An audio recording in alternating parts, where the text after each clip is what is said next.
ਦੇਖੋ ਇਸ ਤਰ੍ਹਾਂ ਹੈਗਾ, ਮੋਦੀ ਜੀ ਤਾਂ ਹਮੇਸ਼ਾ ਲੋਕਾਂ ਨੂੰ ਗੁੰਮ ਕਰਨ ਦੇ ਮਾਰ ਨੇ। ਭਾਜਪਾ ਗੁੰਮ ਕਰਨ ਦੀ ਮਾਰ ਹੈ। ਉਹ ਵਿਮਨ ਰਿਜ਼ਰਵੇਸ਼ਨ ਜਿਹੜੀ ਹੈਗੀ ਔਰਤਾਂ ਦਾ ਰਾਖਵਾਂਕਰਨ ਆ, ਉਹ ਤਾਂ 2023 ਚ ਸੰਵਿਧਾਨ ਸੰਸ਼ੋਧਨ ਹੋ ਚੁੱਕਿਆ। ਇਹ ਹਿੰਦੁਸਤਾਨ ਨੂੰ ਗੁੰਮਰਾਹ ਕਰਨ ਦੀ ਕੋਸ਼ਿਸ਼ ਕਰ ਰਿਹਾ। ਐਕਚੁਅਲ ਕੀ ਆ, ਅਸਲੀਅਤ ਕੀ ਆ ਕਿ ਡੀਲਿਮਿਟੇਸ਼ਨ ਕਰਨ ਦੀ ਕੋਸ਼ਿਸ਼ ਕਰ ਰਹੇ ਆ, ਸੰਖਿਆ ਵਧਾ ਕੇ ਡੀਲਿਮਿਟੇਸ਼ਨ ਇਸ ਤਰੀਕੇ ਨਾਲ ਕਰਨ ਦੀ ਕੋਸ਼ਿਸ਼ ਕਰ ਰਹੇ ਆ ਕਿ ਜਿਹੜੇ ਛੋਟੇ ਸੂਬੇ ਆ, ਖਾਸ ਕਰ ਪੰਜਾਬ ਵਰਗੇ ਸੂਬਿਆਂ ਨੂੰ, ਉਹਨਾਂ ਦੀਆਂ ਸੀਟਾਂ ਬਹੁਤ ਘੱਟ ਵਧਣਗੀਆਂ ਔਰ ਜਿਹੜੇ ਸੂਬਿਆਂ ਦੀ ਜਨਸੰਖਿਆ ਜ਼ਿਆਦਾ ਉਹਨਾਂ ਦੀਆਂ ਬਹੁਤ ਵਧਣਗੀਆਂ।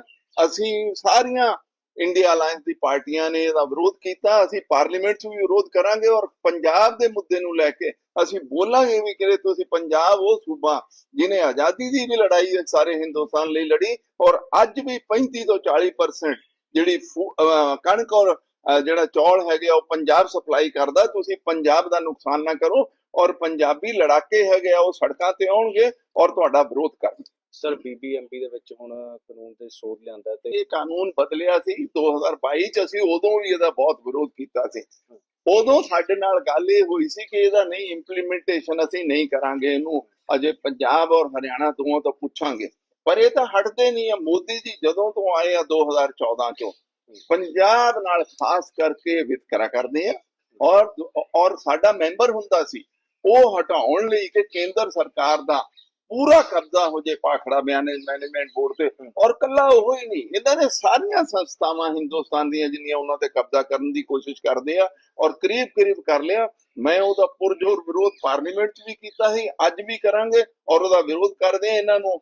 ਇਹਨਾਂ ਨੂੰ ਆਗ੍ਰਹ ਕਰਦੇ ਆ, ਬੇਨਤੀ ਕਰਦੇ ਆ ਕਿ ਉਹਨੂੰ ਵਿਡਰਾਅ ਕਰੋ, ਜਿਵੇਂ ਪਹਿਲਾਂ ਚੱਲ ਰਿਹਾ ਸੀ ਪੰਜਾਬ ਹਰਿਆਣਾ ਦਾ ਇੱਕ ਮੈਂਬਰ, ਉਸੇ ਤਰ੍ਹਾਂ ਕਰੋ। ਸਰ ਪੰਜਾਬ ਦੇ ਵਿੱਚ ਕਿਸਾਨ ਰੇਲ ਰੋਕੋ ਅੰਦੋਲਨ ਵੀ ਕਰਨ ਜਾ ਰਹੇ ਨੇ ਇੱਕ ਦਿਨ ਦਾ, ਉਸਨੂੰ ਕਿਸੇ ਤਰ੍ਹਾਂ ਦੇ ਮੈਂ ਉਹਦੇ ਚ ਪਹਿਲਾਂ ਵੀ 1 ਮਹੀਨਾ ਪਹਿਲਾਂ ਫੂਡ ਮਿਨਿਸਟਰ ਐਗਰੀਕਲਚਰ ਮਿਨਿਸਟਰ ਨੂੰ ਚਿੱਠੀਆਂ ਲਿਖੀਆਂ ਸੀ ਔਰ ਉਹਨਾਂ ਨੂੰ ਕਿਹਾ ਸੀ ਕਿ ਬਈ ਮੌਸਮ ਇੰਨਾ ਖਰਾਬ ਹੈ, ਕਣਕ ਪੱਕੀ ਆ, ਤੁਸੀਂ ਉਹਦਾ ਗਦਾਵਰੀ ਕਰਾ ਕੇ ਅਸੈਸਮੈਂਟ ਕਰਾ ਕੇ ਜਿੰਨੀਆਂ ਰਿਲੈਕਸੇਸ਼ਨ ਕਰਨੀਆਂ ਪਹਿਲਾਂ ਦੇ ਦਿਓ, ਕਿਉਂਕਿ ਬਾਅਦ ਚ 5-7-10 ਅਪ੍ਰੈਲ ਨੂੰ ਫਸਲ ਆ ਜਾਂਦੀ ਹੈ ਮੰਡੀਆਂ ਚ।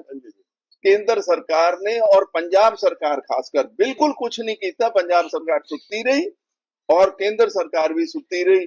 ਹੁਣ ਉਹ ਕਿਸਾਨ ਆ ਕੇ ਫਸਲ ਲੈ ਕੇ ਘੱਟੋ-ਘੱਟ 70 ਲੱਖ ਮੈਟ੍ਰਿਕ ਟਨ ਮੰਡੀਆਂ 'ਚ ਫਸਲ ਪਈ ਆ। ਪ੍ਰੋਕਿਉਰਮੈਂਟ ਹੋ ਨਹੀਂ ਰਹੀ ਕਿਉਂਕਿ ਉਹਦੇ 'ਚ ਮੌਸਮ ਨੇ ਕਣਕ ਖਰਾਬ ਕਰਤੀ ਹੈ, ਮੌਇਸਚਰ ਜ਼ਿਆਦਾ, ਡਿਸਕਲਰੇਸ਼ਨ ਹੋ ਗਿਆ, ਸ਼ਰਿੰਕਨ ਉਹ ਛੋਟਾ ਦਾਣਾ ਹੋ ਗਿਆ ਔਰ ਕੋਈ ਰਿਲੈਕਸੇਸ਼ਨ ਨਹੀਂ। ਦੇਖੋ ਵਿਤਕਰਾ ਦੇਖੋ ਕਿ ਆਪਣਾ ਹਰਿਆਣਾ ਔਰ ਰਾਜਸਥਾਨ ਦਾ ਰਿਲੈਕਸੇਸ਼ਨ ਕਰਦਾ, ਪੰਜਾਬ ਦਾ ਨਹੀਂ ਕੀਤਾ।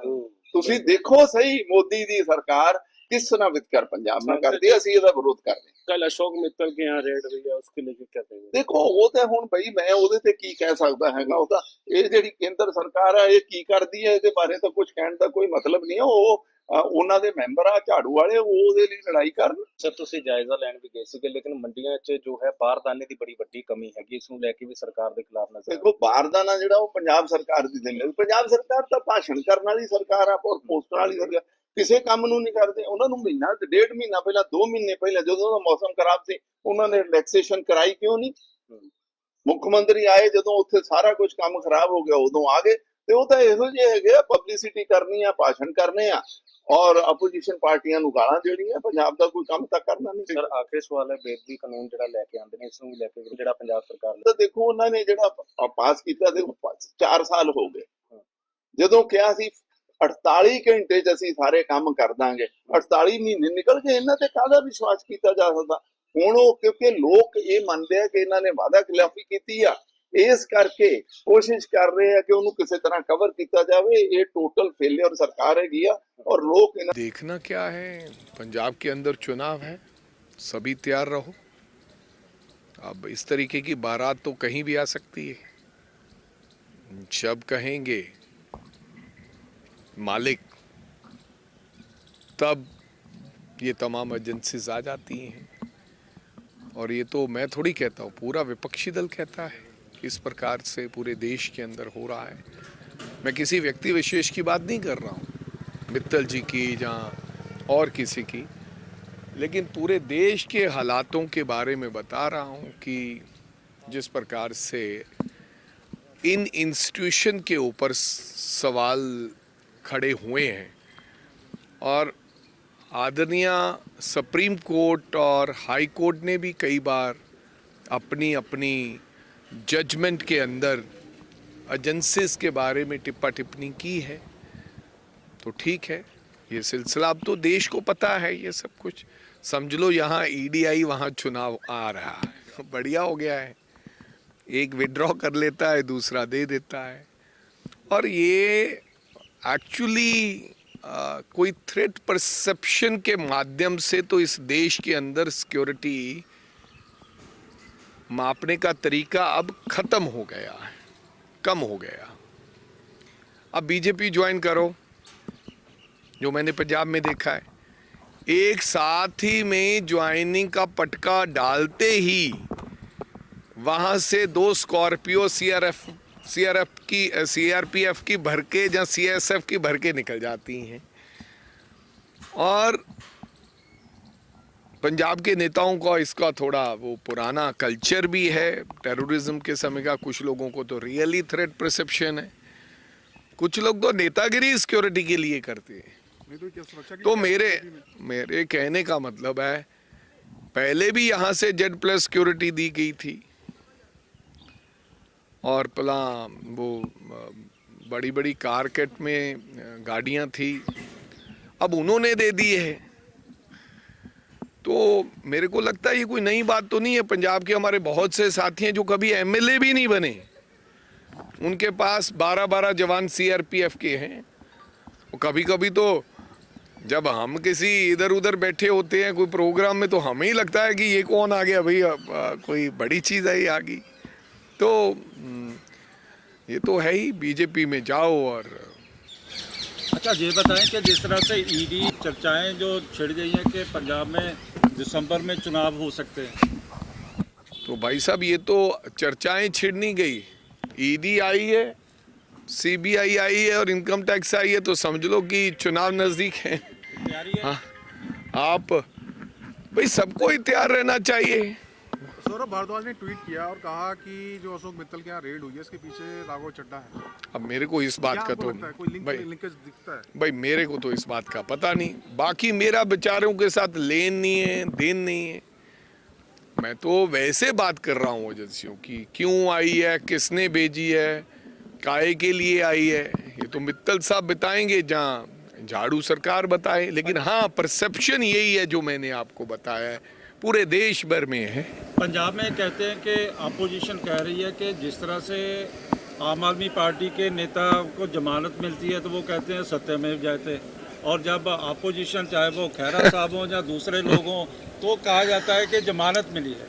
हाँ, बस सब वो ठीक है, फिर वो कट्टर ईमानदार हैं, दूसरे खट्टर ईमानदार हैं। कहने का मतलब कि मेरे कहने का मतलब दूसरे तो बेकार हैं, खट्टा मतलब खट्टा। नहीं नहीं नहीं, खट्टर साहब हमारे आदरणीय मंत्री हैं, उनके बारे में कैसे कह सकता हूँ। अच्छा, बीपीआई मेरे कहने का मतलब अपनी अपनी विचारधारा है, अपनी अपनी बात है। हर बंदा अपने आप को कहता है कि मेरे जितना बड़ा कोई संत नहीं है।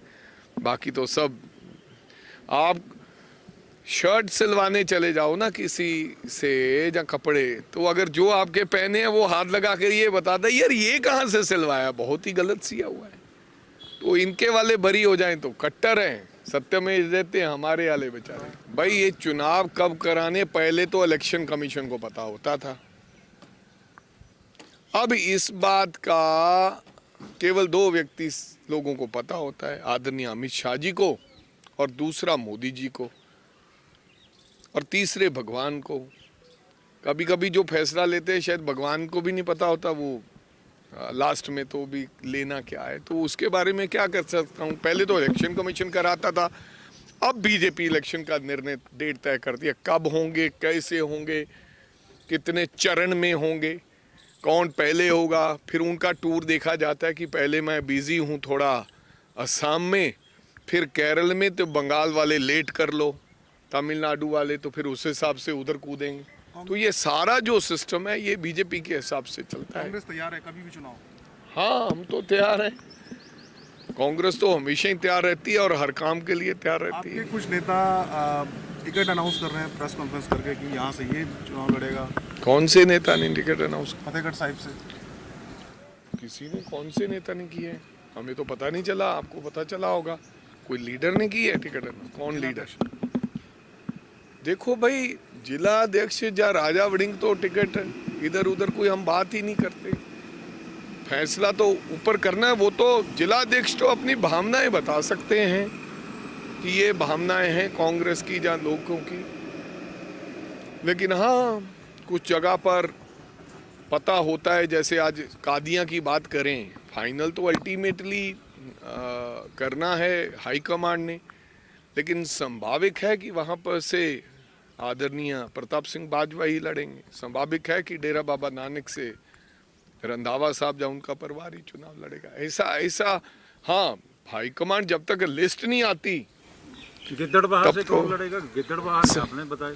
तो मैंने तो कहा है, मैं तो एमपी हूँ, संभाविक होता है, अब पता नहीं। जी नहीं, अब श्रीमती को अगले टिकट देते हैं नहीं देते, ये तो प्रेसिडेंट की तो फिर रिकमेंडेशन तो होगी। मेरे कहने का मतलब संभावना तो सबको होती है, पर कई बार होता है कि मंत्री की शपथ लेने जाता है तो पता चलता है तुम्हारा नाम ही नहीं है, अचकन तो सिलाकर बैठा रहता है आदमी।